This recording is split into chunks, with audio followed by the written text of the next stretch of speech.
को कोई प्रश्न पूछना है तो पूछ सकते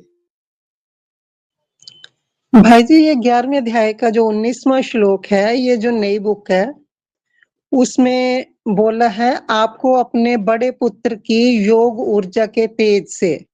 तो ये बड़े पुत्र की योग ऊर्जा किस शंकर पाठधारी के लिए बोला या किसी और के लिए? आपको अपने, बोल कौन रहा है? अर्जुन बोल रहा है। अर्जुन कौन है? मुकर्रर रथ है। हाँ जी। और बोल किसको रहा है? शंकर, जो मिक्स पार्ट है। आपको अपने बड़े पुत्र की योग ऊर्जा के तेज से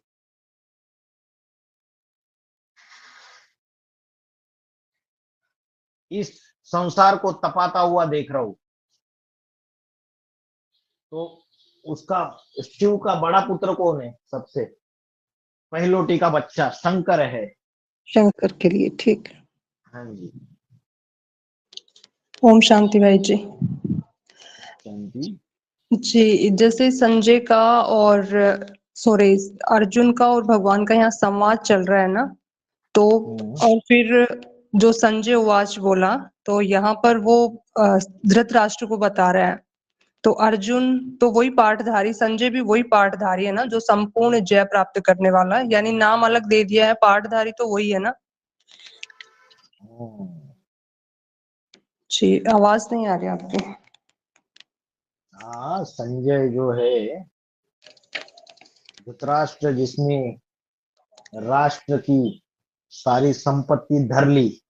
यानी ब्रह्मा बाबा के लिए, ब्रह्मा बाबा को ही बता रहे हैं ना वो सारी बातें अरे यहाँ पे। ब्रह्मा बाबा कहा है? ब्रह्मा बाबा तो शरीर छोड़ दिया, इसी में प्रवेश करके सारे उस राष्ट्र की धन संपत्ति। राष्ट्र कौन सा है? ये एडवांस पार्टी। हाँ, और धन ये एडवांस पार्टी की बाप गप्त होने के बाद कोई धृतराष्ट्र रहेगा जिसने सारी धन संपत्ति अपने कंट्रोल में करके रखी हुई है? जैसे मैं तो यही समझ रही थी कि जो ब्रह्मा बाबा की सोल है वो उसमें राम वाली आत्मा में प्रवेश कर कर रखी है ना, तो अरे राम वाली आत्मा में प्रवेश दूसरों में प्रवेश नहीं करती है। राम हाँ। वाली आत्मा सॉरी धृतराष्ट्र बन के यज्ञ की संपत्ति को धर के बैठा हुआ है। नहीं वो तो नहीं, बाप वो गुप्त हो गया। तो कोई यज्ञ के अंदर, एडवांस पार्टी के अंदर कोई है ना, जिसको बाबा ने मुरली में गांधारी भी बोल दिया है। पट्टी बांध के बैठी हुई है माया बेटी को, वही धृतराष्ट्र है। हाँ जी, इसलिए बोला वो धृतराष्ट्र को, अंधी नहीं गांधारी है, को सारी, अज्ञान के लिए। हाँ भाई जैसे जैसे भाई जी, यहाँ बीके पर में प्रकाशमणि दादी थी। जी। धृतराष्ट्र का पार्ट बजाया, गांधारी का पार्ट बजाया, सारी धन संपत्ति, यज्ञ की जितनी भी संपत्ति है, यज्ञ की सारी चीजों को कंट्रोल करके बैठी हुई थी। हाँ, मेरा ज्ञान के क्वेश्चन अंधे, ज्ञान के अंधे थे। हाँ जी। ज्ञान बुद्धि में गहरा था बीके नहीं। में मेरा प्रश्न वही है कि यहाँ पे अलग पार्टधारी है ना, कि मतलब धृतराष्ट्र का पार्टधारी अलग है और संजय का पार्ट तो वही, यानी कि अर्जुन और संजय वो एक ही पार्टधारी हो गए ना। और धनंजय, ज्ञान धन का जेठा अर्जुन। अर्जुन तो मुकर्रर रथ वाला है। हाँ जी। और अर्जुन भी नंबरवार है। हाँ, अष्टदेव भी नंबरवार अर्जुन का पार्ट बजा सकते हैं। हाँ, वो तो सब नंबरवार है, लेकिन यहाँ पर समझ में नहीं आया मुझे, वही मैं पूछ रही हूँ कि बाप जो गुप्त होने के बाद अर्जुन अलग हो गया। जगदीश भाई को दिव्य दृष्टि दिया गया था ब्रह्मा बाबा के द्वारा, जिसने बहुत कुछ शास्त्र वगैरह लिखा था। बाबा ने बोला वही, उसी को संजय, वही संजय। आधार मूर्तों की दुनिया में बाबा ने संजय की तुलना जगदीश भाई से की थी, आधार मूर्तों की दुनिया में। तो वैसे ही जो बीके की दुनिया में संजय जगदीश भाई को किया, तो जगदीश भाई कौन से धर्म से कनेक्टेड था? बताओ। आर्य समाजी। आर्य समाजी। आर्य समाजी। तो यहाँ एडवांस पार्टी के अंदर भी कोई आर्य समाजी होगा जो ज्यादा लिटरेचर छपवा रहा होगा, ज्यादा लिटरेचर की सेवा कर रहा होगा। तो कोई जगदीश होगा यहाँ भी, नौवा मन का। वहां उसने हद में किया, वो किताबें छपवाई, या इसने अलग तरीके से किया होगा। लेकिन होगा तो सही यहाँ भी जगदीश। वही संजय है। वो कोई सारा एक्यूरेट थोड़ी देख पाता है, जितना देख पाता है उतना बताता है वो, जितना समझ पाता है। और जो जगदीश भाई ने बड़ी बड़ी किताबें लिखी, मैंने खरीदी भी थी। जब मैं ब्रह्मा कुमारीज में आया था बीके में, तो मैं वो उसकी बड़ी बड़ी किताबें खरीद के लेके आया था माउंट आबू से। देखा, ये थोड़ा बहुत प्लस भी है पढ़ा भाई जी मेरे। है। दो मोटी मोटी, एक मैं और मंगवाने वाली थी पर दो ही पढ़ पाई मैं। मेरे पास हाँ, भी है दो मोटी मोटी ऐसे ही बुक्स, टाइम पास किया हुआ है, ऐसे ही विस्तार और किया उसमें हुआ है। कुछ भी नहीं मनमत है इतना लिख। मनमत की बातें घुसेड़ एक दिए। है एक है मूल्यों का एक है सार है विश्व नहीं। एक है विश्व का भविष्य। हाँ, हाँ जी, विश्व का भविष्य मनमत घुसेड़ी हुई है उसमें। मुरलियों का सार है ही नहीं, मुरली के महावाक्य सपोर्टिंग में दिए नहीं है। तो ऐसे ही यहाँ भी होगा गुस्सा कोई भरा हुआ है। संजय, यहाँ भी होगा। अरे मूल रूप में तो वो नंबर वन के लिए लागू होता है माता जी, लेकिन बाबा संजय का बोलिए। पाठधारी अलग भी है। ठीक है, वो आर्य समाजी जो होगा, नौवा मन का, वही संजय का पाठ बजाता है। जी, नंबरवार सब पर लागू होता है, वही क्वेश्चन था मेरा। ठीक है। लेकिन बाबा ने तो राम वाली आत्मा के लिए बोला है, संपूर्ण जय पाने वाला। अरे उसके संपूर्ण ऊपर तो जय सारे ही किसके? पार्ट है। वो तो हाँ रावण भी है। हाँ, वो तो वो तो रावण है। भी है। वो हाँ बोलता है अग्नि भी वही है, इंद्र भी वही है, जितने भी सारे पार्ट है, जगत का ईश भी वही है जगदीश, रमेश भी वही है, रमा का ईश, लक्ष्मी का पति। हाँ कोई जी। कोई माता जी, कोई माता जी, जो प्राइम मिनिस्टर होता है ना, प्रधानमंत्री, उसका जब डिपार्टमेंट बनता है ना, तो उसके अलग अलग जब डिपार्टमेंट होते हैं, तो कभी कभी है ना, किसी किसी डिपार्टमेंट के ऊपर लायक व्यक्ति नहीं मिलता है, तो वो प्राइम मिनिस्टर क्या करता है, अपने पास 5-6 डिपार्टमेंट रख लेता है। जब तक लायक व्यक्ति ना आए, तब तक वो खुद ही संभालता है सारे डिपार्टमेंट। ऐसे बाबा ने सारे पार्ट अपने ऊपर ले लिए, समझे। लेकिन उसका पर्टिकुलर व्यक्ति बना हुआ है। जब जिस पाठधारी को पता चलता है अरे रमेश का पूर्वज तो मैं हूं, तब उसकी बुद्धि में बैठता है। तब तक तो बाबा अपने ऊपर ही लेते हैं ना, रमा का ईश। अगर ऐसी कोई बाबा ही, बात नहीं जो तुम पर लागू नहीं होती। ऐसी कोई बात नहीं जो तेरे ऊपर लागू नहीं होती, निकले ही सारे उससे है, इसलिए बाबा अपने ऊपर ले लेते। इसका मतलब अलग से कोई पाठधारी नहीं है, ऐसी बात नहीं है पाठधारी सारे के सारे। गणेश अच्छा भी तो है, भाई जी, कार्तिकेय भी है। हाँ जी। एक प्रश्न है। यज्ञ के आदि में योगिनी माँ का पाठ क्या है? यज्ञ के आदि में वो अष्टदेव में है, तो यज्ञ के आदि में बाबा ने बोला कि जब साक्षात्कारों के अर्थ सेवक राम ने बताए, तो पहले पहले साक्षात्कारों के अर्थ अष्टदेव ने समझे, बाद में ब्रह्मा ने समझे। तो कृष्ण जो पत्ता जो जन्म लेता है सतयुग में, पहला प्रिंस, उसका जन्म बाद में होता है। पहले पहले महादेव से डायरेक्टली संदेश लेने वाले अष्टदेव है। तो बाबा ने बोला वो उधर प्रेजेंट थे, उस समय उपस्थित थे। तो कैसे उपस्थित थे, तो बाबा ने बोला उसके सगे संबंधी थे वो सारे अष्टदेव। योगिनी माँ भी उसके सगे संबंधियों में रहेगी उस समय। पाठ के बाद भाई जी, हैं? क्या बोल रहे हो? हेलो माता जी, क्या बोल रहे हो आप? पाठ उस समय यज्ञ के आदि में कौन सा पाठ बजा रहा था योगिनी माँ?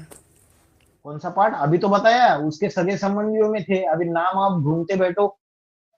अभी जो व्यक्ति जो पाठधारी होगा वो अपना नाम ढूंढेगा। यज्ञ के आदि में ओम मंडली में एक वकील भी था जो सारे यज्ञ के केसेस करता था, उसका नाम है परमानंद कुंदनमल। वो नाम हमने ढूंढ लिया। अभी आप योगिनी माँ का नाम क्या था उस समय, वो ढूंढ लो। पुरानी पुरानी किताबें पड़ी हुई है, वो 3 in 1, निर्मल शांता दादी की किताब है 3 in 1, उसमें ढूंढो। और भी इन्होंने, बीके वालों ने कई कई पुरानी किताबें, इज दिस लीगल जस्टिस नाम की एक किताब निकाली है, उसमें कईयों के फोटो है, नाम है। पुराना पुराना स्टडी करो, मिल जाएगा। मैंने तो नहीं ढूंढा। जो पाठधारी जिसका होगा वो अपना ढूंढेगा। भाई जी, आपने सेवक अपना राम का ढूंढ लिया फोटो मिला वकील कहीं? वाला। है सेवक राम का फोटो मिला कहीं? मिला है, मिला मिला मिला है। के फोटो निकाले हुए हैं लोगों ने। लॉन्ग कोट पहने हुए। निकाले हुए हैं कई लोगों ने। किया है, रिसर्च की है। ओरिजिनल जो पहले थे यज्ञ के आदि में। हाँ हाँ, चला है अभी, जिसने हमें भी जिसने भेज रिसर्च किया है दीजिएगा अपने तक रखा हुआ है, अभी वो उसकी भाई जी, पुष्टि नहीं मुझे भी हुई भेज है। दीजिएगा। आप लोग भी कीजिए, हम लोग भी करते हैं, वो करना था सारा, किताबें जो है उस करके, और यज्ञ के आदि के कई सारे डॉक्यूमेंट्स है, उसको सारा इकट्ठा करके स्टडी करके वो निकाला जा सकता है हिस्ट्री। और बताइए।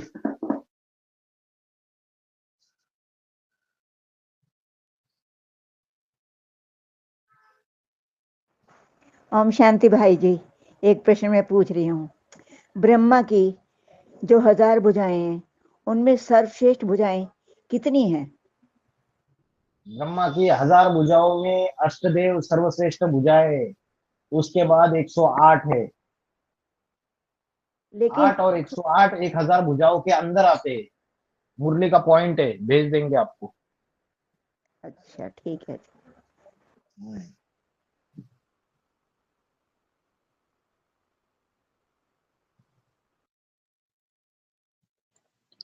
भाई जी, बाबा का एक पॉइंट है। बाबा ने बोला अष्ट देवों में नारायण वाली आत्मा प्रवेश करके त्रिमूर्ति का पाठ बजाती है।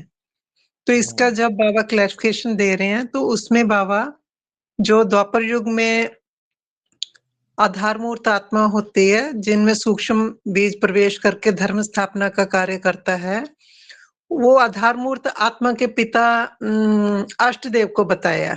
लेकिन उनके पिता तो रतन है ना, तो बाबा ने जो अष्टदेव बताया, तो उसका किस हिसाब से समझाया बाबा ने? नहीं, एक्चुअली क्या है, कभी कभी क्या होता है, किसी पॉइंट में कोई बात ऐसे आ गई, तो उसके लिए और भी पॉइंट निकाल के देखने रहते हैं। मैं आपको उससे रिलेटेड 15-20 पॉइंट भेज सकता हूँ, जिसमें बाबा ने क्लियर किया है कि जो आधार मूर्त है, चाहे क्राइस्ट है, सॉरी क्राइस्ट नहीं, जीसस है, चाहे सिद्धार्थ राजकुमार है, उसका जो बाप है जन्म देने वाला, वो अष्ट रतन है। जैसे सिद्धार्थ राजकुमार का बाप है सिद्धोधन, राजा सिद्धोधन, राजा सिद्धोधन को अष्ट रतन बोला है बाबा ने, अष्टदेव कभी नहीं बोला है। तो हो सकता है उस पॉइंट में थोड़ा सा ये हुआ रहेगा, लेकिन बाकी 15-20 पॉइंट है जिसमें बाबा ने अष्ट रतन ही बोला है, और अष्ट रतन का जो बाप है उसके लिए बोला बाबा ने अष्टदेव।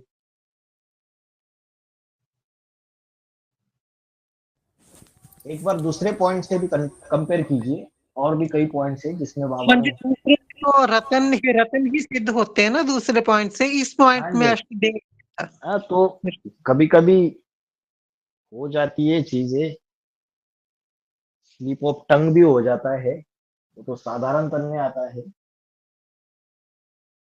एक बार हो जाती है बातें, लेकिन दूसरे पॉइंट्स को इकट्ठा करके तब देखना रहता है, कोई कंफ्यूजन रहता है तो क्लियर हो जाता है कंसेप्ट।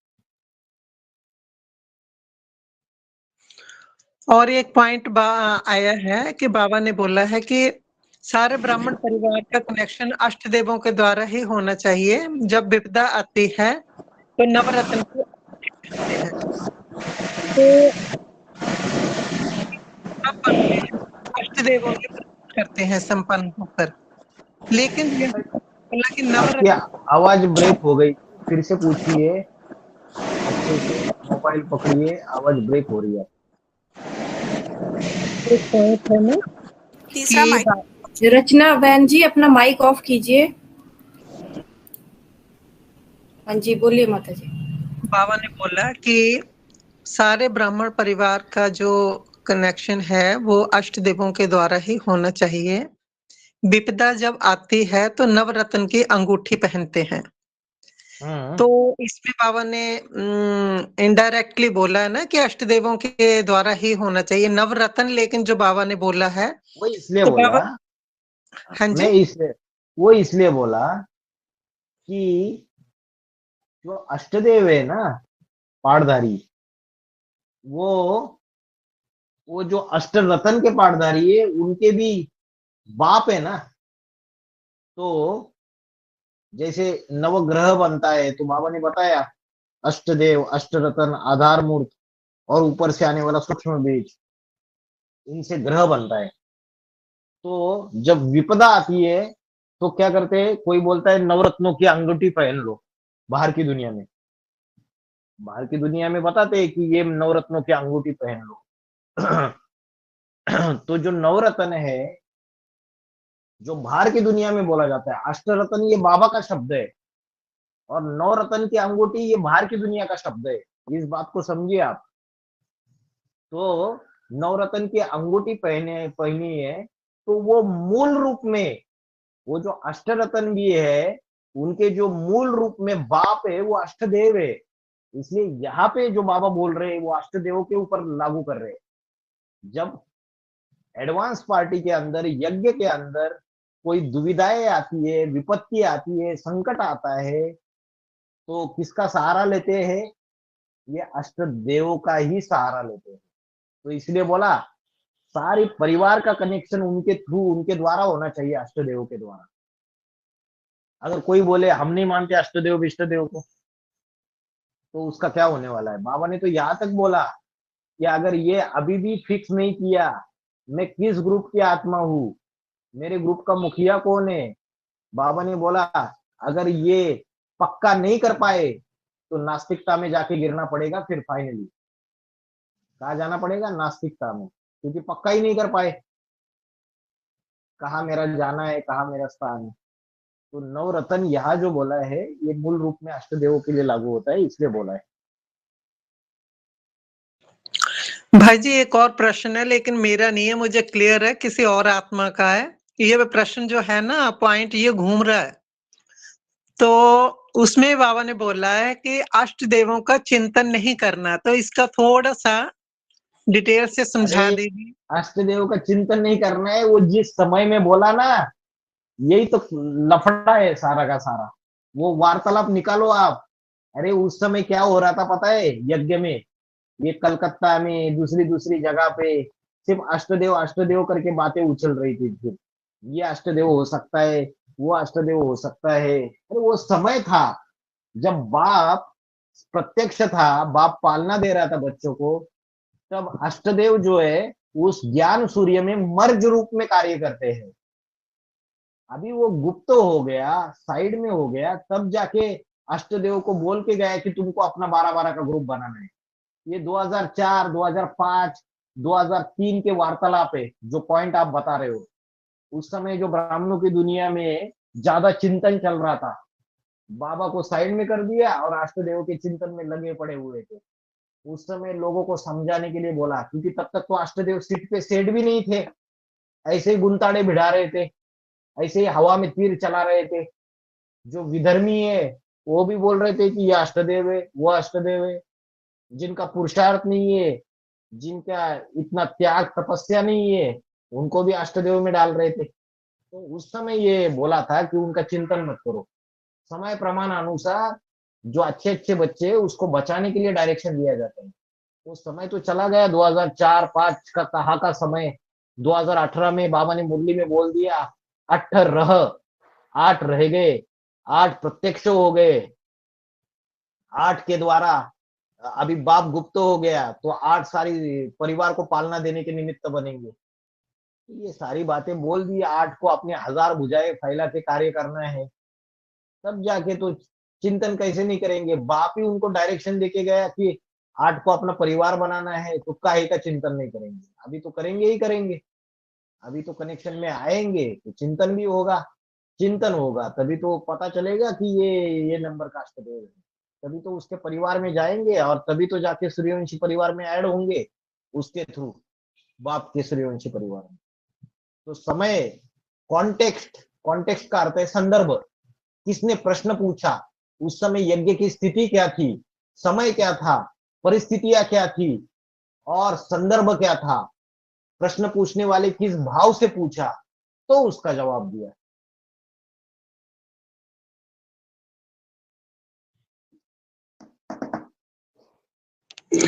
जी भाई जी, बाबा ने बोला है जो नारायण है, जो प्रवेश करने वाली आत्माएं हैं, वो नंबरवार कम कला वाले भी हैं और कम जन्म लेने वाले भी हैं। तो जो भी जैसे ब्रह्मा बाबा है वो फर्स्ट नंबर का नारायण है, और राम वाली आत्मा के थ्रू वो सतयुग में जन्म लेता है। तो ऐसे ही जैसे जो फॉर्मूला बाप पर लागू होता है वही अष्ट देवों पर लागू होगा ना, कि जैसे राम वाली आत्मा जन्म देती है नारायण को, वैसे ही अष्ट देव भी उन नारायणों को सतयुग में जन्म देंगे ना। एक्चुअली क्या है,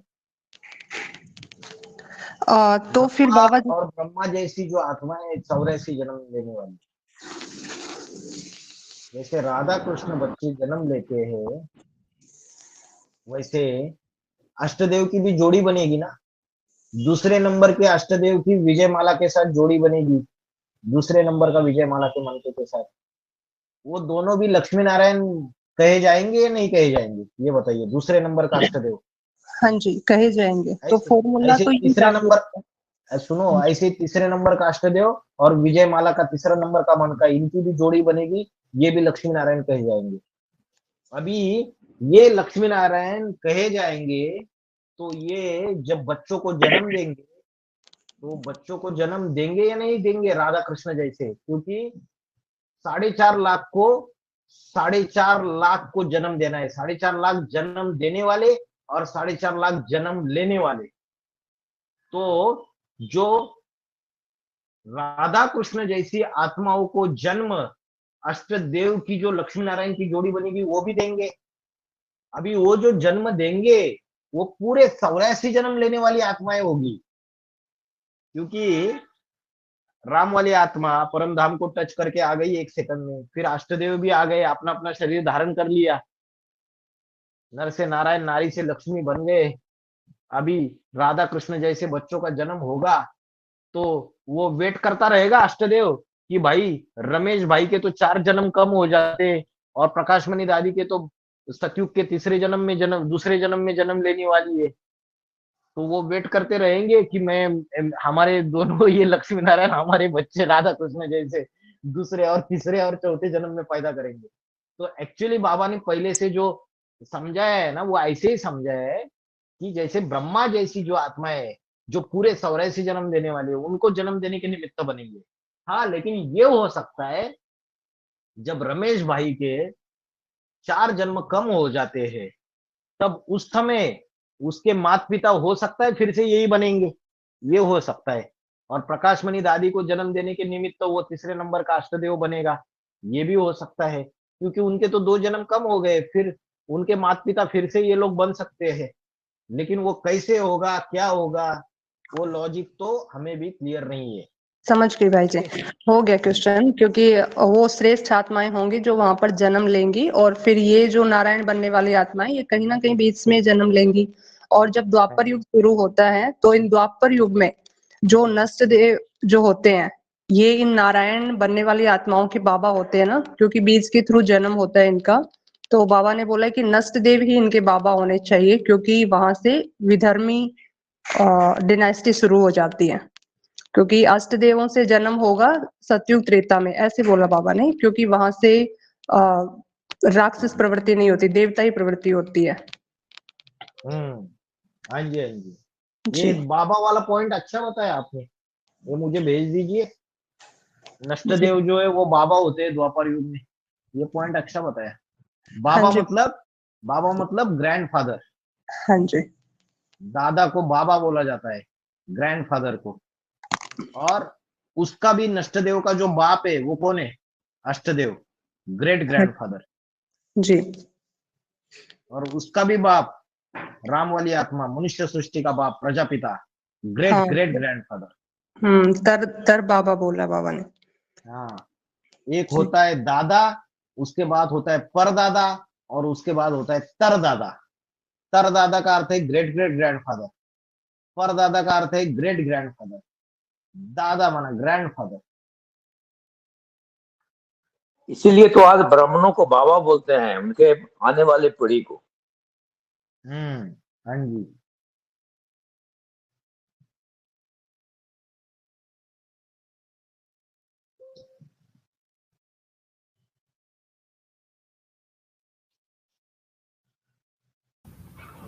ओम शांति भाई जी। ओम क्रांति। बाबा ने कहा कि जिसकी भ्रुकुटी तानने से सारे सृष्टि का विनाश हो सकता है, उस पर सपने में भी संकट कैसे आ सकता है। और दूसरी तरफ बोला बाबा ने, जितना भगवान को रुलाया इतना किसी और को नहीं। ये दोनों बातें एक दूसरे के अपोजिट हुई। संकट आना और रुलाना दोनों अलग अलग बातें हो गई ना। भ्रुकुटी विलास सृष्टि लय हुई, तो सृष्टि का विनाश तो अंत की बात है, जब अष्टदेव और बाप 100% याद में बैठ जाते हैं, तो उस 100% याद में वो बड़े बड़े साइंटिस्ट इनकी बुद्धि घुमा देते हैं और सृष्टि का विनाश शुरुआत हो जाता है। तो वो 100% स्टेज की बात है। और जो संगम युग में जो पुरुषार्थी जीवन है, बाबा ने बोला शिव बाबा है पुरुषार्थ कराने वाला और शिव बाबा है पुरुषार्थी, दोनों बोला ना। तो राम वाली आत्मा जो है वो पुरुषार्थी है, शिव उसमें प्रवेश करता है, तो शिव बाबा उसके शरीर में शिव भी है, राम की आत्मा भी है। राम की आत्मा 84 जन्म लेते लेते पतित बन गई, पापी बन गई, नीचे गिर गई, उसको भी पुरुषार्थ करके हाईएस्ट बनना है, नंबर 1। तो जो रुलाने की बात है, शिव को तो कोई रुला ही नहीं सकता। रुलाने की बात है ये राम बाप की बात है, जो मनुष्य सृष्टि का बाप है। वो जो मनुष्य सृष्टि का बाप है वो अपने पुरुषार्थी जीवन में बच्चे कौन से बच्चे, जिसको सबसे ज्यादा अपना समझा उसने, वो क्या निकले, राक्षस निकले, असुरी निकले। भस्मासुर क्या कर देता है, अरे जिसने वरदान दिया उसके पीछे ही भागने लगता है कि उसको भस्म कर दूंगा। शंकर जी ने ही वरदान दिया उसको, और शंकर जी के पीछे ही भस्म करने के लिए, उसके सर पे हाथ रखने के लिए भागता रहता है। तो ऐसे जो राक्षसी बच्चे हैं, असुरी बच्चे हैं, उन्होंने क्या किया, बाप की श्रीमत को फॉलो नहीं किया, डिसर्विस की यज्ञ में, डिसर्विस की, बाप की ग्लानि करने के निमित्त बन गए। जो नष्टदेव है, अशोक पाहुजा, रवेश सक्सेना, प्रेम सागर, 1998 में जब बाबा को अरेस्ट हुई, 6 महीने जेल में डाल दिया, बाबा के ऊपर झूठे 4 बलात्कार के केसेस डाल दिए और भी झूठे केसेस में फंसा दिया। तो ग्लानि करने के निमित्त तो हो गए, बाप की ग्लानि की, तो बच्चे ही है ना। 12 सूर्यवंशियों में उसको ले रहा है, लेकिन उसके बावजूद उसको रुलाया नहीं रुलाया। जितना मेरे बच्चों ने रुलाया, उतना किसी ने नहीं बोला रुलाया। तो ये मनुष्य सृष्टि के बाप की बात है। और जब भ्रुकुटी विलास सृष्टि लय हुई, जब भ्रुकुटी तान के, जब अपनी 100% स्टेज में स्थित होके, जब सारी सृष्टि का विनाश कराने के प्रवृत्त हो जाता है, निमित्त बन जाता है, तो उस समय संकट की तो कोई बात ही नहीं है। उस समय 100% स्टेज की बात है। और जो रुलाने वाली बात है, ये पुरुषार्थ की अवस्था की बात है। ये फर्क है। ठीक है भाई, धन्यवाद भाई। ओम शांति भाई जी। ओम शांति। भाई जी, मेरा ये प्रश्न था कि जैसे अष्ट नारायण हैं, वो अष्ट देवों में भी प्रवेश करते हैं और अष्ट रत्नों में भी प्रवेश करते हैं। तो ब्रह्मा बाबा राम वाली आत्मा में प्रवेश करते हैं, और जैसे कुमार का है वो विद्या में प्रवेश करती है। तो भाई जी, योगिनी माता में कौन प्रवेश विद्या करता में है? प्रवेश करती है? कौन विद्या? नहीं, सॉरी, कुमार इस्लाम धर्म की आत्मा उसे इस्लाम धर्म के अष्टदेव में कौन प्रवेश है? करती है ना। तीसरे नंबर के अष्टदेव का नाम खोल दिया माता जी ने, विद्या बोला। तो भाई जी, मैं ये पूछना चाह रही थी कि ये जो योगिनी माता है, इसमें कौन से नंबर के नारायण प्रवेश करते हैं? अच्छा क्वेश्चन है।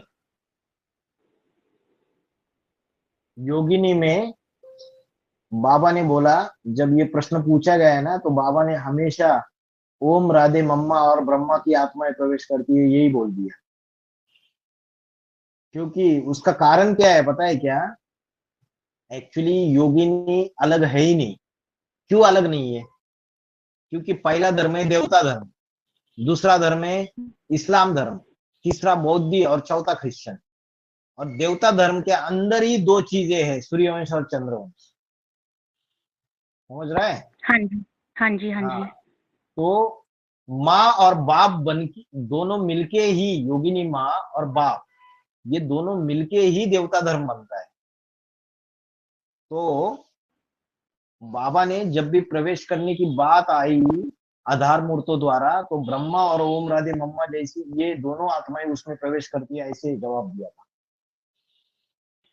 क्योंकि ठीक वो है भाई जी, ये ना चंद्रवंशी है ब्रह्मा की आत्मा, और ओम राधे मम्मा भी चंद्रवंशी है, और योगिनी माँ चंद्रवंशियों का पूर्वज है।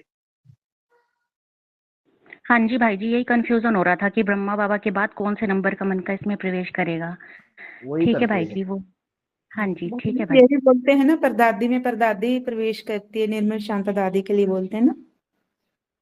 हाँ, निर्मल शांता दादी भी प्रवेश करती है उनमें, ये भी बात सही है, वो भी करती है, लेकिन ब्रह्मा और ओम राधे मम्मा भी करते हैं, और निर्मल शांता भी करती है। क्योंकि निर्मल शांता जो है वो ब्रह्मा और ओम राधे मम्मा जैसी 84 जन्म लेने वाली आत्मा है। अभी थोड़ी सी है देखो बाबा भाई नहीं वो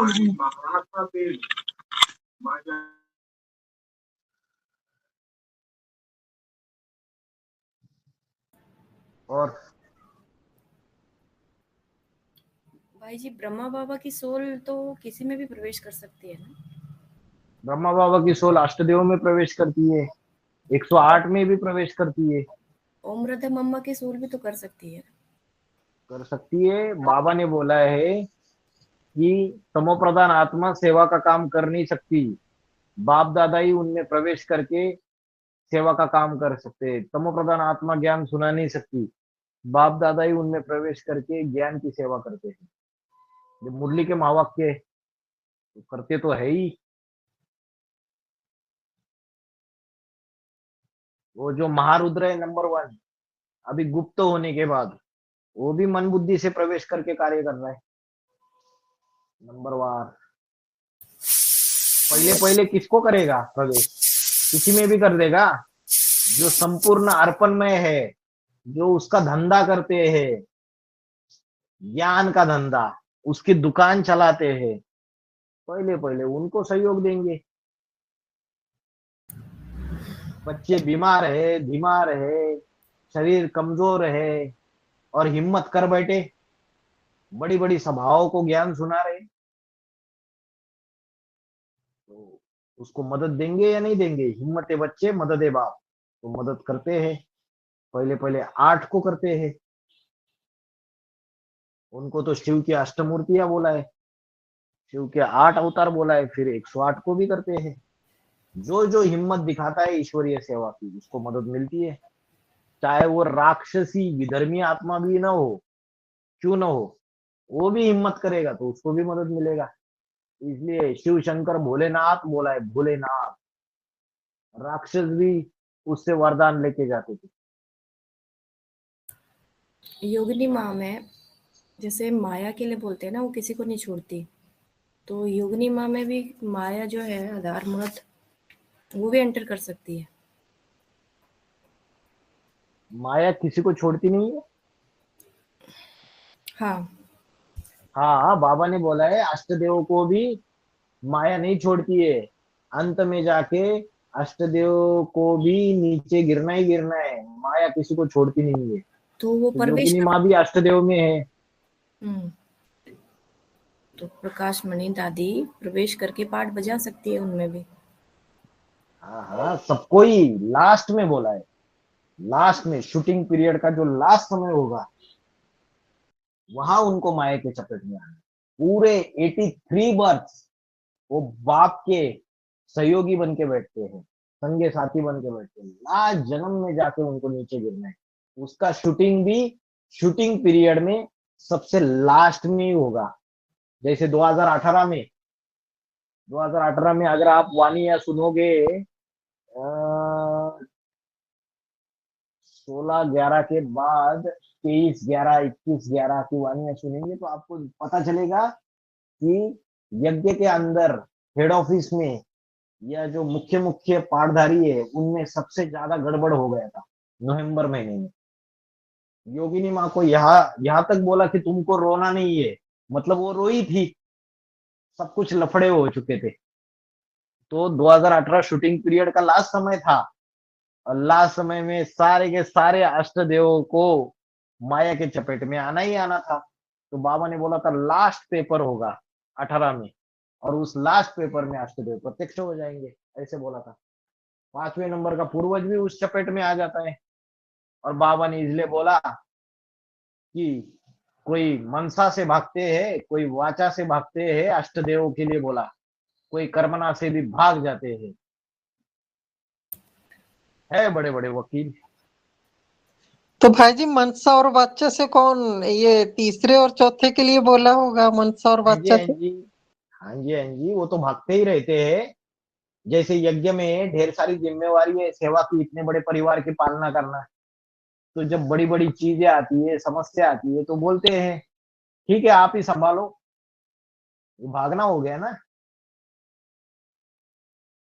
कितना भी करो, घर में बोलती है ना माँ, कितना भी करो फिर भी मुझे ही ताना मारते हैं, कितना भी सब कुछ संभालो परिवार का, मुझे ही ताना मारते हैं। तो वाचा से मम्मी भी तो भागती है परिवार के अंदर, मुझे ही सभी बोलते हैं आप ही संभालो, मैं चली जाती तो नहीं है लेकिन बोल के तो दिखाती है ना। वैसे ही अष्टदेव। भाई जी बाबा ने मुरली में बोला ना कि जो यज्ञ के आदि में 10 साल थे वही अभी हैं 18 से 28 तक। तो आदि में जो गीता ज्ञान दिया गया तो वो अंत में भी दिया जाएगा, आदि सो अंत। तो अभी 28 में बाबा जब प्रत्यक्ष हो जाएंगे तब बाबा गीता ज्ञान को विस्तार से समझाएंगे या इन 10 सालों में ही कोई अष्टदेव पाठधारी है जिनके द्वारा गीता का क्लैरिफिकेशन दिया जा रहा है, उसी को समझे आदि सो अंत टैली करके? माता जी उसमें समस्या, क्योंकि यज्ञ के आदि के जो 37 38 1937 से 30 1937 38 से 1947 48 1937 से 1947 48 तक का जो 10 साल का समय है, वो 10 साल का समय लास्ट के 2017 18 से लेके 2027 28 2018 से लेके 2028 तक, इस 10 साल से टैली होता है। तो 37 38 में यज्ञ में उधर केसेस हुए, यज्ञ के आदि में एंटी ओम मंडली ने झूठे झूठे केसेस डाले, ब्रह्मा बाबा भाग गए, यहाँ पे बाप गुप्त हो गया, वहां ब्रह्मा बाबा गुप्त हुए थे। फिर 1947 में भारत पाकिस्तान पार्टीशन हुआ, हिंदू मुस्लिम झगड़े हो गए और उसका बहाना लेके कन्या माताएं भाग के ब्रह्मा बाबा के पास गई और स्वर्ग का मॉडल बना। ऐसा यहाँ भी होगा। कब होगा? 2027-28 में या 2028-29 में। यहाँ भी ऐसा समय आएगा कि छोटी सी राजधानी, फिर वहां तो मॉडल बना था, बाबा ने बोला यह राजधानी तैयार होगी। लेकिन जो गीता के ऊपर समझाने की बात है ओम मंडली में आदि में, कि ओम का ध्वनि लगाया जाता था और गीता के ऊपर क्लैरिफिकेशन दी जाती थी, वो क्लैरिफिकेशन सेवक राम देते थे। तो वो सेवक राम ने क्लैरिफिकेशन कब दिया था? 37 36 तब की बात है ये। तो 36 37 की बात है। यहाँ तो जब से केसेस हुए तब से रिपीटेशन हो रहा है। तो वो बात जो अभी तो होगी ही नहीं 2028-29 तक। बाबा जब फिर से प्रत्यक्ष हो जाएंगे और फिर से बच्चों को, क्योंकि 108 को भी तैयार होना है, 16,108 के परिवार को भी तैयार होना है, तो बाप तो सन्मुख आएगा। तो बाबा तब सन्मुख आएंगे और लास्ट में जाके ये मुरली बिरली नहीं चलेगी। जैसे ही आदि में ओम का ध्वनि और गीता के ऊपर क्लैरिफिकेशन दिया जाता था, तो बाप ही देगा, अष्टदेव नहीं देंगे, बाप ही देगा। बाप स्वयं आके देखा है। यज्ञ के आदि में भी बाप के द्वारा ही हुआ है, तो अंत में भी उसी के द्वारा होगा। लेकिन वो होगा या तो 36 के 2036 के पहले होगा, 35-36 में। और 28-29 तक की तो बात ही नहीं है। 29 तक 30 तक तो बाप को प्रत्यक्ष होना है। सारे जो दाग है, जितने भी दाग लगाए हुए उसको निष्कलंक करते हुए, उन दागों को धोते हुए संसार के सामने प्रत्यक्ष होना है, जितनी भी ग्लानि की हुई है। तो भाई जी वो 27, 28, 29 के बाद अगर बाबा के द्वारा गीता ज्ञान दिया जाएगा तो गीता का भगवान शिव शंकर भोलेनाथ है, कृष्ण नहीं है, ये तो पहले ही 28, 29 में ही कोर्ट केसेस में सिद्ध हो जाएगा। अलग बात, हाँ, वो तो अलग उसके बात। बाद गीता ज्ञान का बाबा की समझाने का फिर क्या वो रहेगा, वो जो काम है वो तो पहले ही हो जाएगा गीता का भगवान सिद्ध, तो उसके बाद क्लैरिफिकेशन का। उसके बाद बाबा ने ये दो बातें अलग अलग है कि गीता का भगवान कृष्ण नहीं, शिव शंकर भोलेनाथ है, ये तो बच्चों को ही प्रत्यक्ष करना है, ये तो बच्चों को ही काम दिया हुआ है। ऐसा एक पावरफुल ग्रुप बनाओ जो गीता का भगवान कौन है इस बात को सिद्ध करके दिखाए, ये मुरली का पॉइंट है, ये बात अलग है। और एक पॉइंट है, उस पॉइंट में ये बोला है जैसे यज्ञ के ओम मंडली के शुरुआत में ओम का ध्वनि लगाया जाता था और गीता के ऊपर समझानी दी जाती है, वैसे ही अंत में भी ओम ध्वनि और गीता के ऊपर ही समझानी दी जाएगी। ये तो बच्चों के लिए है इंटरनल बात, तो गीता का भगवान सिद्ध करने की बात वो सुप्रीम कोर्ट में केस डालो बाहर की दुनिया वालों के लिए और बीके वालों के लिए।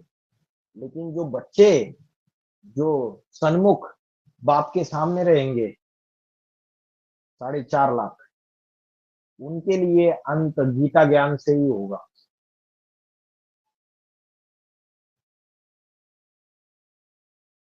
हाँ जी, ठीक। भाई जी ये जो बोलते हैं ना युद्ध के मैदान में गीता ज्ञान सुनाया गया, महाभारत युद्ध का टाइम तो अभी बोलेंगे ना? हाँ जी, ये युद्ध जो है ये दो सेनाएं खड़ी थी 1976 में, जब राम वाली आत्मा ने एडवांस ज्ञान सुनाना चालू कर दिया तब दो सेनाएं खड़ी थी या नहीं थी? जो पांडव है मुट्ठी भर, जो बाप के ज्ञान को सुनकर बाप को पहचान रहे थे, साधारण तन में जो परमात्मा शिव का मुकर्रर रथ में जो कार्य चल रहा है उसको पहचान रहे थे, वो एक ग्रुप तैयार हो रहा था पांडवों का, और दूसरी तरफ कौरव और यादवों की ब्रह्म कुमारी में ढेर सारी सेनाएं, तो उसके बीच में वो गीता ज्ञान दे रहा था, वहां के लिए लागू होगी बात, हाँ जी। है ना। और जब तक 2017-18 तक तो देता ही रहा, अब ब्रह्म कुमारी जो है उनको जलन तो होती रही, उनके फॉलोवर्स टूट टूट के एडवांस पार्टी में आते रहे, तो इस तरीके से शूटिंग हो जाता है उसका। दोनों सेनाएं खड़ी है और उसके बीच में कुरुक्षेत्र के मैदान में अर्जुन को गीता ज्ञान सुनाया। अर्जुन माना सद्भाग्य का अर्जन करने वाला, जिसने नंबरवार बाप को पहचाना साधारण तन में आए हुए, वही अर्जुन है।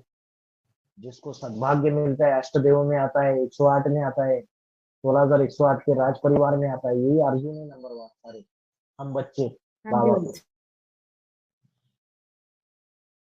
ठीक है भाई जी। हाँ जी।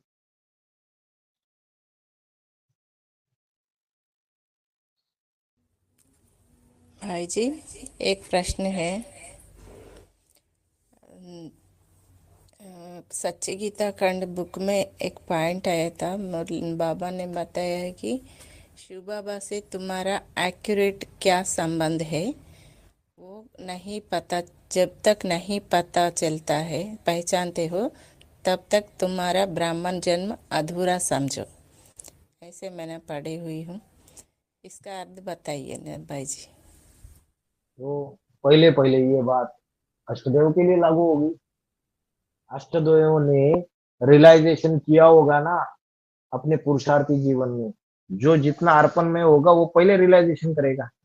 अष्टदेव ने रियलाइजेशन किया होगा कि मेरा एक्यूरेट इससे क्या संबंध है, दोस्त का संबंध है या पिता का संबंध है, तो पुरुषार्थी जीवन में जैसे जैसे अष्टदेव को पालना मिली रहेगी तो किसी अष्टदेव ने ये भी संबंध एक्यूरेट सोचा रहेगा कि ये मेरा बाप है, पिता के संबंध में देखा रहेगा।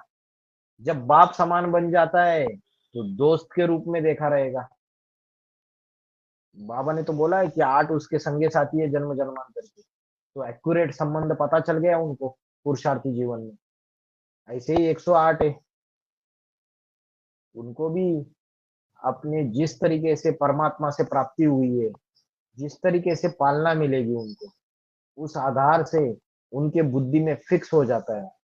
जैसे माताएं बाबा से जितना कनेक्शन में आई तो बाबा को बच्चे के रूप में देखा रहेगा, उसके साथ वैसा संबंध जोड़ा रहेगा, तो एक्यूरेट वही संबंध हो गया। तो जब बुद्धि में फिक्स हो जाएगा तो ब्रॉड ड्रामा में भी वैसी ही शूटिंग होगी। तो किसी न किसी संबंध से हर एक आत्मा ने उसको ज्यादा रियलाइज किया है, अनुभव किया है, अनुभूति की है उसकी। वो हर एक आत्मा को अपना अपना पता है। अगर नहीं अनुभव हो रहा है तो वो अधूरा है ब्राह्मण जन्म, तो वो उसको प्राप्ति मिलेगी क्या? ब्रॉड ड्रामा में भी नहीं मिलेगी। ब्रॉड ड्रामा में राम वाली आत्मा की कोई पत्नियां बनेगी, कोई उसकी माता बनेगी, अनेक जन्मों में अनेक माताएं बनेगी, अलग अलग अलग अलग संबंध बनेंगे, कोई उसके दोस्त बनेंगे, सखा बनेंगे, कोई उसका पिता का संबंध में बनेगा। मैंने इस प्रश्न को योगिनी माँ से डायरेक्ट पूछ ली भाई जी। क्या बताया उन्होंने? ठीक से मैं बाबा के पूछ के आपका समाधान करूंगी बोली। अच्छा, बाबा से पूछेंगे 28-29 तक बाबा को ही पूछते रहेंगे। अभी ये बहुत अच्छी पालना है। मैं मना नहीं कर रहा हूँ, लेकिन आत्माओं को ज्ञान के आधार से जितनी मुरलिया बाबा की चली है उसके आधार से मिलता जुलता जवाब तो देना ही चाहिए। वो आत्मा 29 तक रुकी रहेगी आपकी राह देखते हुए।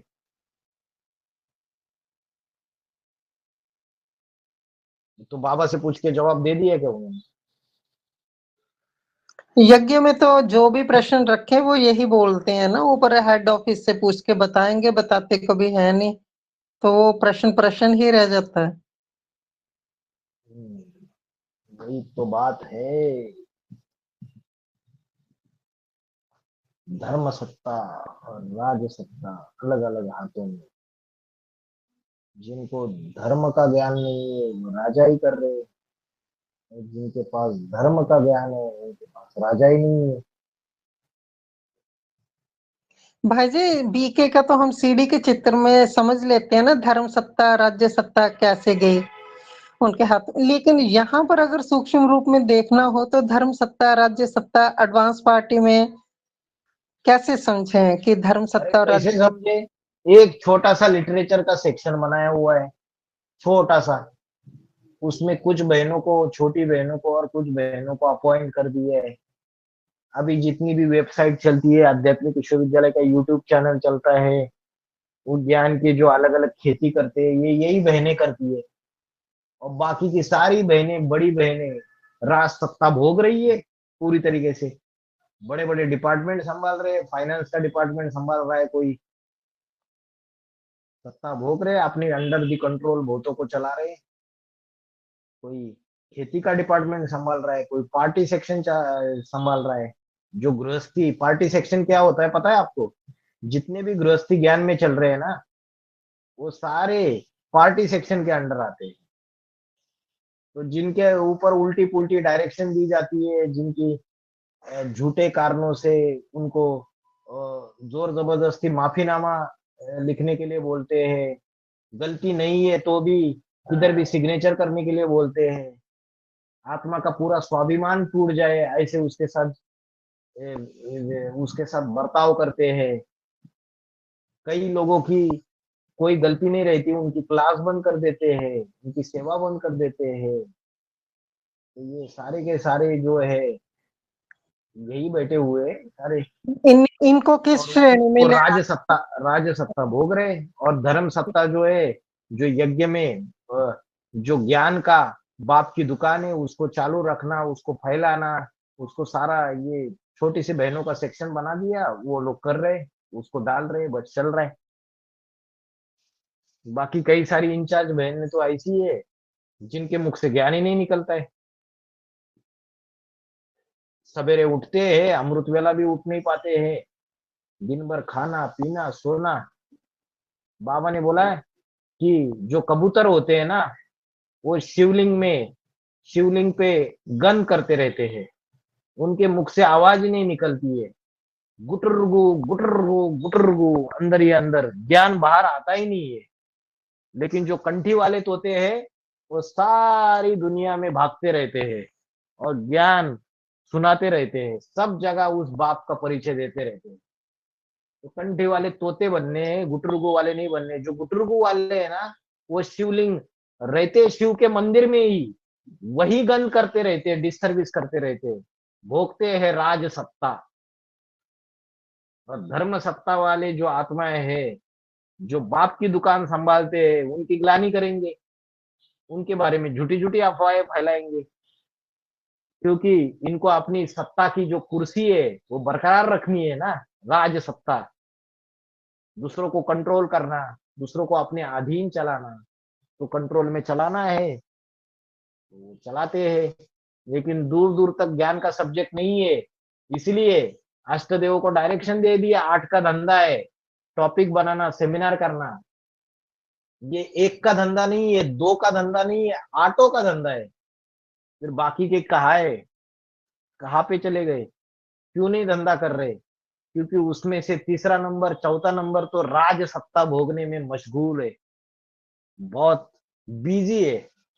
यज्ञ की राज सत्ता भोगना, माउंट आबू में क्या हाल करके रखा है, जितनी भी यज्ञ की प्रॉपर्टीज खरीदी हुई है, अपनी श्रद्धा से, विश्वास से गृहस्थियों ने अपना एक एक पैसा जोड़ के बड़े बड़े मकान खरीदे हुए।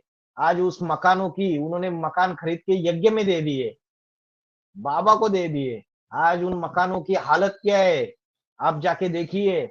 बड़े बड़े मकान जिसकी वैल्यू आज लाखों में करोड़ों में है, उसकी हालत क्या करके रखी है।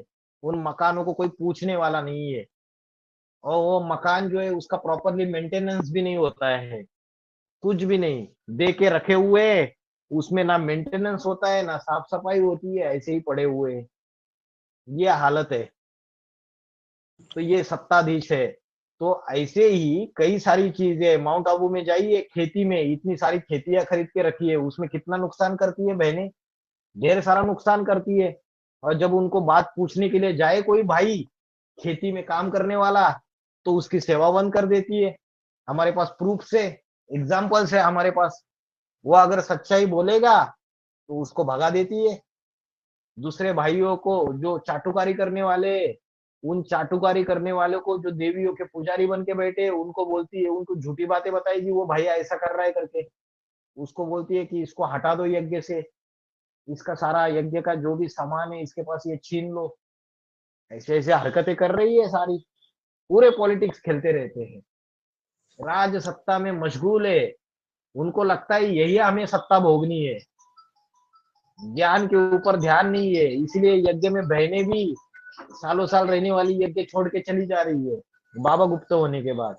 अब भाई भी असंतुष्ट होके पड़े हुए। क्यों? क्योंकि ज्ञान का उनको सिर्फ दिन रात, जैसे मजदूर काम करते हैं ना मैकेनिकल मैनर में, वैसे दिन रात उनसे सिर्फ काम लेना है, उनको अपने कंट्रोल में चलाना है।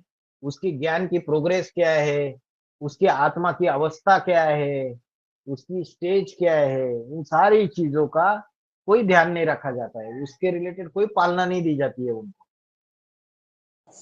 तो भाई जी फिर ऐसी एक्टिविटीज से ही हमारे मन में ये प्रश्न आता है कि बाबा की जो दी गई डायरेक्शन है उसको वो फॉलो नहीं कर रहे, तो वो कैसे अष्टदेव पाठधारी में आ गए जो बाबा ऐसे बोले?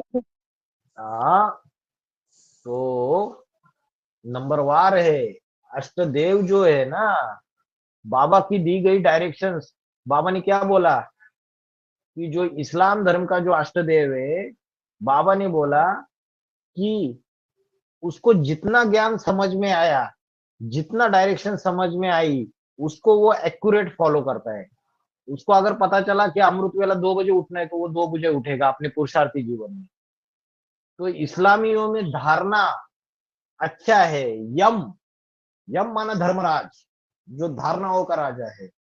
लेकिन बाबा ने उसके साथ साथ दूसरा मुरली के महावाक्य में बोला कि ऐसा जरूरी नहीं है कि वो सारा ही ज्ञान की गहराई समझते हैं। इस्लामियों के लिए बोला जितना समझते हैं उतना धारण करते हैं, बाकी की चीजें नहीं समझते हैं। और तीसरे नंबर का अष्टदेव, तो अष्टदेव में ऐसा मन का है जो माया का पाठधारी है, माया बेटी का। तो उसका तो काम ही है ये सब कुछ करना, उठ पटांग। लेकिन उसने तपस्या की हुई है, बाप को सहयोग दिया हुआ है, ईश्वरीय परिवार की सेवा की जिम्मेवारी उठाई हुई है, तो उसको वो प्राप्ति हुई है।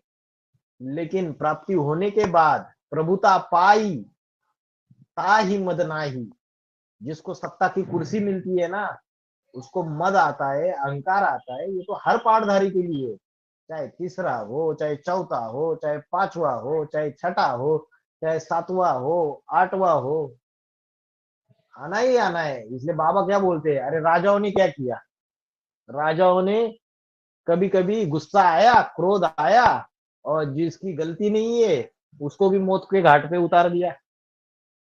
तो ये सत्ता की कुर्सी ही ऐसी है, भलो भलो के हाथ से गलतियां करवा देती है। लेकिन अष्टदेव में ये खासियत है, बाबा ने खास मुरली में उनके लिए बोला है कि अष्टदेव ये जिन मिशन पुरुषार्थी है, बाबा उनसे संसार के कल्याण के लिए पाप कर्म भी कराता है तो पुण्य कर्म भी कराता है। ये पॉइंट कितना सुनने में विचित्र लग रहा है। क्या बोला, उनसे संसार के कल्याण के लिए, विश्व के कल्याण के लिए पाप कर्म भी कराता है और पुण्य कर्म भी कराता है। जैसे जगत पिता और जगदम्बा का पाठ अड़भंगा है, वैसे बाबा ने बोला अष्टदेव में भी एक लिस्ट ऐसी है जो प्यार से सुधारने वाले है, और अष्टदेव में एक लिस्ट ऐसी है कि जो मार से सुधारने वाले है। खेल चल रहा है, खिंचातानी हो रही है, 8 राजा ये अलग अलग स्पष्ट दिखाई देगी, 9 ग्रह आपस में टकराएंगे, क्लियर कट बोला है। जो 7 महाद्वीप है, 7 खंड है, उनके जो मुखिया है वो अपनी अपनी राजाई जमाने के इसमें लगे हुए। तो मेरे क्षेत्र में, अधिकार क्षेत्र में कोई दूसरा ना घुस जाए, तो अपने अपने इसमें पूरी तरीके से पक्का नियंत्रण रख रहे, कंट्रोलिंग कर रहे। ठीक है, क्राइस्ट के लिए तो बोल दिया कि सूली पे ठोक के मार दिया। उसको किसने मारा, तो बोला बाबा ने इस्लामियों और बौद्धियों ने मारा, यहूदियों ने। उस समय जो तथाकथित धर्मगुरु थे उनको क्राइस्ट ज्ञान सुनाता था, जिससे कन्या माताएं आकर्षित हो जाती थी। ये बात अच्छी नहीं लगी, मारे ईर्ष्या द्वेष के, और सत्ता की कुर्सी उनकी हिलने लगी। तो मारे ईर्ष्या द्वेष के उन्होंने क्राइस्ट को सूली पे ठोक के मार दिया। बाप गुप्त होने के बाद तीसरे नंबर का अष्टदेव, तो फाइनेंस की सारी सत्ता, जो योगिनी माँ को भी अधिकार दिया था, फाइनेंस में कोई भी पैसा यज्ञ में खर्च करना है तो योगिनी माँ को पूछ के ही करना है। लेकिन तीसरे नंबर का अष्टदेव बाप गुप्त होने के बाद योगिनी माँ को भी साइड में कर देता है और सारा कंट्रोल फाइनेंस का अपने अंडर ले लेता है। इस्लामियों को आदत ही रहती है छीना झपटी करने की, तो उसके पूर्वज के अंदर सूक्ष्म में वो गुण तो रहेगा ही रहेगा। जैसे प्रकाश मणि दादी ने ब्रह्मा बाबा गुप्त होने के बाद सारी सत्ता अपने हाथ में ले ली। ओम राधे मम्मा शरीर छोड़ने के बाद ओम राधे मम्मा का फोटो भी हटा दिया। इतनी ईर्ष्या द्वेष थी, सौती अढ़ा था उसको। वैसे यहाँ भी सौती अढ़ा है। तीसरे नंबर के अष्टदेव को योगिनी माँ के बारे में सौती अढ़ा है, सारी सत्ताएं छीना झपटी करके अपने अंदर लेने की। कोर्ट सेक्शन की जो बहनें हैं, जो 5वें नंबर के अष्टदेव के सबऑर्डिनेट से उसके साथ काम करने वाली, उनको भी अपने प्रभाव में लेके, क्योंकि अंदर ही अंदर बहनें तो बहनों के प्रभाव में ले ही सकती है, भाई का कहाँ पहुंचे। तो बाबा ने बोला बड़ी मछली क्या करती है, छोटी मछलियों को खा लेती है। तो सब कुछ चल रहा है, अंदर सारे ग्रुप बने हुए, अंदर बहनों के भी ग्रुप बने हुए, बाहर वालों को कुछ पता ही नहीं है। और जो छोटे छोटे सेंटर बने हुए उनके इंचार्ज बहनों को भी कुछ पता नहीं है। विजय विहार में जाओ, सब तरीके के ग्रुप अंदर बने हुए हैं, बड़े बड़े सेंटर्स में। एनएस के अंदर भी ग्रुप बने हुए हैं। माँ के डिपार्टमेंट वाली बहनें अलग, उनका पटता नहीं है।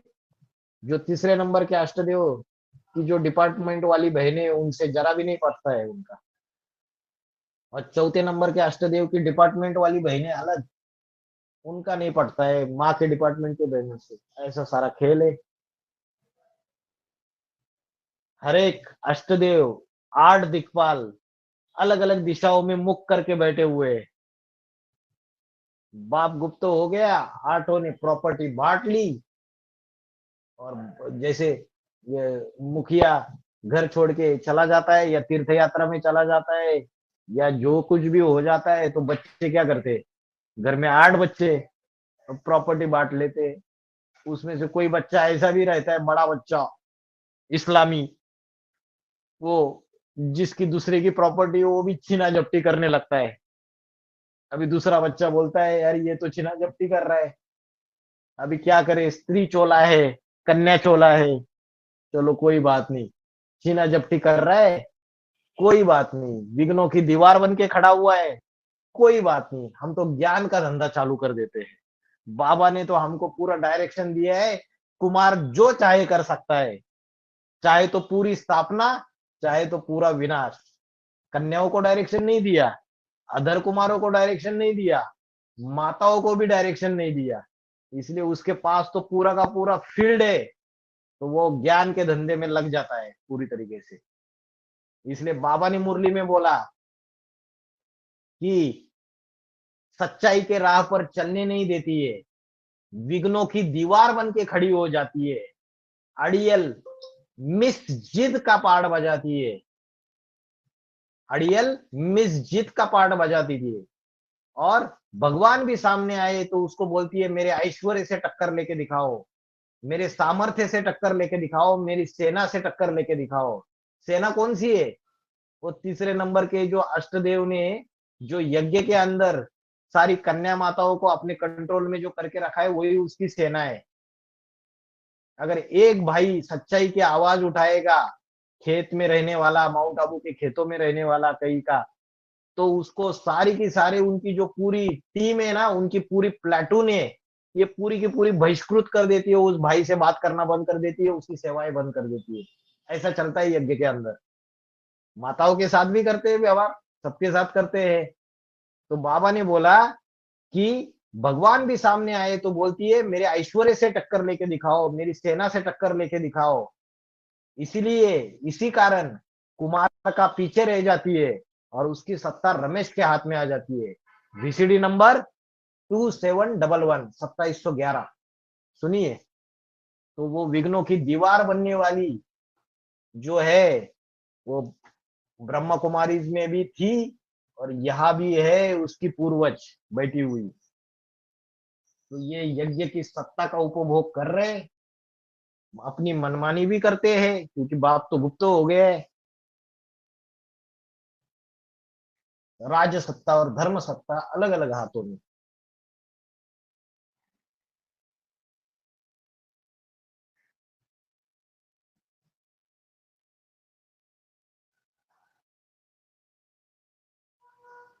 भाई जी, बाबा बोलते हैं ना देवी एक ही है जो 9 देवियों में प्रवेश करती है। वो ब्रह्मा बाबा के लिए बोलेंगे या फिर ओम राधे मम्मा के लिए बोलेंगे? ओम राधे मम्मा के लिए, ओम राधे मम्मा के लिए, जिसके एक लिए मुरली बोला में था भाई जगदम्बा सरस्वती। ओम राधे मम्मा की आत्माएं 9 देवियों में प्रवेश करके, 9 कन्याओं में प्रवेश करके 9 देवियों का पाठ बजा। भाई जी, एक मुरली में बाबा ने बोला था जो असली जगदम्बा है वो तो ब्रह्मा ही है ना, तो वही प्रवेश करती है ऐसे। नहीं, इस बारे में जो आपने स्पेसिफिक पॉइंट पूछा है, देखिए अलग अलग संदर्भ में अलग अलग बातें लागू होती है। जो आपने 9 देवियों का पाठ बजाया, आपको ढेर सारे मुरली के पॉइंट दे देंगे। वार्तालापों में कई बार बताया है कि ओम राधे मम्मा की जो आत्माएं है जिसको सरस्वती जगदम्बा का टाइटल दिया था, वही 9 कन्याओं में प्रवेश करके 9 देवियों का पाठ बजाती है। ये पॉइंट है बाबा के मुख से। हाँ जी भाई जी, एक ही मुरली में मैंने सुना था, ये जगदम्बा के लिए बोला ना बाबा ने, ब्रह्मा को जगदम्बा बोला, उसके ऊपर लागू कर रहे थे बाबा। बाकी वो तो दूसरी अलग मुरली संदर्भ में में, ओमकार मम्मा वो बोल। अलग हाँ संदर्भ जी। में है कि ये ब्रह्मा ही तुम्हारी जगदम्बा है, लेकिन तन पुरुष का है, इसलिए कन्या माताओं की संभाल के लिए ओम राधे मम्मा को निमित्त बनाया हुआ है। ऐसे पॉइंट है वो। हाँ जी भाई जी।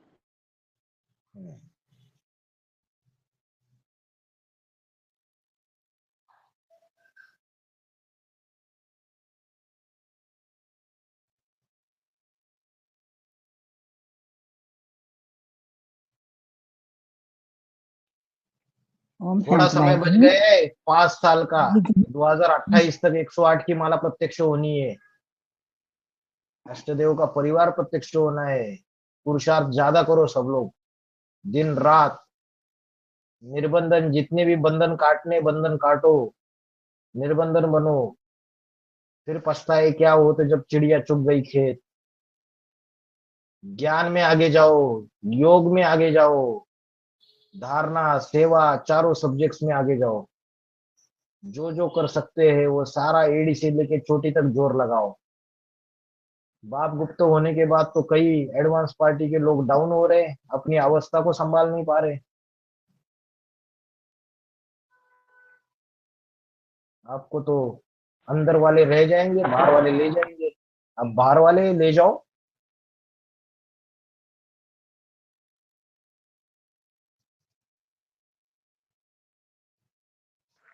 सेवा, धारणा और योग, चारों ये सब्जेक्ट है, किस प्रकार पूरे हों घर में? ज्ञान का दिन में 3 बार मुरली सुनी रही है, सवेरे चलती है, दोपहर को 2 बजे चलती है, शाम की क्लास चलती है। तो ज्ञान का सब्जेक्ट रेगुलर, मुरली कभी मिस नहीं करनी चाहिए। कैसी भी परिस्थिति हो, 104 डिग्री बुखार है तो भी बाबा ने बोला है क्लास जरूर अटेंड करनी है। मुरली कभी भी मिस नहीं करनी चाहिए। तो ज्ञान का सब्जेक्ट है, जितना भाई जी, रेगुलर पंक्चुअल होके मुरली सुनेंगे, उसका मनन चिंतन मंथन करेंगे, तो ज्ञान के सब्जेक्ट में आगे जाएंगे। भाई जी, जैसे बुखार उखार है उसमें तो सुन लिया, जैसे घर में कोई काम चल रहा हो तो कैसे सुनी जाए? हाँ, घर में क्या? घर में जैसे दीपावली है तो कुछ काम उम चल रहा है, सफाई का, इसका उसका, 4 जने रहते हैं घर में, तो कैसे मुरली सुनी जाए? मोबाइल है ना, स्मार्टफोन, उसको एक बच्चे को बोलो मेरे को ईयरफोन खरीद के दे दो, वो ईयरफोन वो तो कान में है, लगाओ और सफाई करते रहो। वो तो है भाई जी, पर क्या है, कोई दूसरा काम कर रहा है ना तो बार बार पूछता रहता ना कि ये कैसे होगा, ये कैसे होगा, तो उसमें दिक्कत आ जाती है ना फिर सुनने में। अरे सवेरे से लेकर रात तक पूछता रहता है क्या? अमृत वेला उठो जब सारे सोए हाँ, हुए रहते हैं, नहीं वो उस तो समय करते हैं, वो तो सुनते हैं होंगे, बस। ऐसे मुरलियां तो सारी सुनते हैं। दोपहर की हाँ बात बस। कर रही है, अगर दोपहर में काम कर रहे हैं तो नहीं हो पाता ना हाँ, कई बार। जब जब ऐसी परिस्थितियां है दिवाली में, जो ज्ञान में नहीं चलते लौकिक परिवार वाले घर पे है, बाकी समय तो बाहर रहते, धंधा दौरी में रहते, बच्चे भी कॉलेजेस में रहते हैं। तो उस जरा दिवाली में 2-3 दिन के लिए उनको समय देना चाहिए, बैलेंस करना चाहिए। उससे कुछ फर्क नहीं पड़ता है, अमृत वेला अपनी क्लास कर लेने की। नहीं तो वो सोचते हैं कि देखो इनका ध्यान ही नहीं है, थोड़ा बैलेंस करना पड़ता है, थोड़ा उनको भी देना है टाइम। उनको टाइम दोगे तो आपकी बात सुनेंगे वो। ठीक है भाई जी। हठ योगी नहीं बनना है। बाबा ने बोला जो सूर्यवंशी जो है ना, वो मोल्डिंग पावर वाले होते हैं, जैसी स्थिति जैसी परिस्थिति वैसे मोल्ड हो जाते हैं, अपने आप को मोल्ड कर लेते हैं। लकीर के फकीर नहीं बनना है। मुरली में ये बात बोली, अरे परिस्थिति क्या है, उसको देख के लकीर का फकीर बन गए, और परिस्थिति कुछ अलग ही है, और फिर दोष दे दिया कि देखो मैंने तो मुरली की बात मानी, ये ऐसा हो गया, भगवान ने क्या कर दिया। थोड़ी मोल्डिंग पावर भी होनी चाहिए, फ्लेक्सिबिलिटी होनी चाहिए। जो रियल गोल्ड है, जो रियल गोल्ड बनता है वो मोल्ड होता है। सोना जो है ना, उसके अंदर खाद होती है, उसकी जब खाद निकाली जाती है एलॉय, तो उसको तपाया जाता है, तो वो सबसे ज्यादा मोल्ड होता है, तो वो रियल गोल्ड 24 कैरेट का सोना बन जाता है, 24 कैरेट। तो वैसे ही जो रियल गोल्ड है वो सूर्यवंशी बच्चे हैं, वो परिस्थितियों अनुसार मोल्ड होते रहते हैं, जैसी परिस्थिति वैसे डिसीजन। भाई जी एक छोटा सा डाउट है, 11/20 में आपने बोला ना 7 द्वीप बोल के, उसमें कुछ ये नंबर बताया आप, 10वां 11वां 5वां ऐसा बोला, वो मेरे को समझ में नहीं आया। नहीं, वो तो मैंने ये बात बोली, उसको महाद्वीप से टैली नहीं किया मैंने ये बात बोली, मैंने ये बात बोली, अरे उसको उससे टैली नहीं किया महाद्वीप से, 5वें 10वें और 12वें नंबर को। बात ये बताई मैंने कि 7 महाद्वीप में भी north America, south America, Australia और यूरोप, ये चारों तो क्रिश्चियन खंड है। हाँ जी। अभी कैसे डालोगे उसको अष्टदेव में? हाँ। तो जो 12 सूर्यवंशी है उसमें भी वेटेज अगर देखेंगे ज्यादा तो उनका ही है 5वें नंबर का, फिर 5वें नंबर के क्रिश्चियन से 10वें नंबर का नास्तिक निकला। बाबा ने बोला है क्रिश्चियन से ही नास्तिक का छड़ा निकलता है, और 12वें नंबर वाला वो भी क्रिश्चियन का नष्टदेव है, तो 3 आत्माएं तो इधर ही हो गई। तो इनका वेटेज 12 में भी ज्यादा है, और इनका वेटेज 7 महाद्वीपों में भी ज्यादा है। ये बात समझानी थी मुझे। उत्तर अमेरिका, साउथ अमेरिका और ऑस्ट्रेलिया और यूरोप, चारों के चारों धर्मखंड तो क्रिश्चियन धर्मखंड है, इतना बड़ा। जी।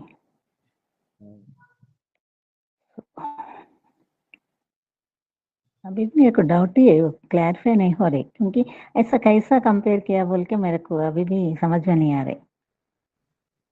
मैं ये बोल क्रिश्चियन रहा गण तो है जी। तो एक्चुअली ये लॉजिक ही रॉन्ग हो जाता है ना। 7 महाद्वीप है तो 7 अष्टदेव से टैली होना चाहिए ना, लेकिन टैली तो हो ही नहीं रहा है। हाँ जी। ये तो सारे क्रिश्चियन धर्मखंड है ना, 4 इसमें से। अफ्रीका इस्लाम धर्मखंड है, उसको हो गया टैली। बाकी क्या रह गया? अंटार्कटिका रह गया, और 7वां कौन सा रह गया? एशिया। एशिया, अफ्रीका, एशिया में तो भारत है। या ये अंटार्कटिका कौन सा धर्म का होता? अंटार्कटिका तो ये जो नॉर्थ पोल और साउथ पोल शायद वो अंटार्कटिका से रिलेटेड है, उसमें देखना रहेगा क्या क्या कंट्रीज आती है अंटार्कटिका जी। कोई बात नहीं, फिर भी कोई डाउट रहेगा बाद में बता दूंगा, ठीक है, डायरेक्ट पूछ लेना। ओके, ओम शांति।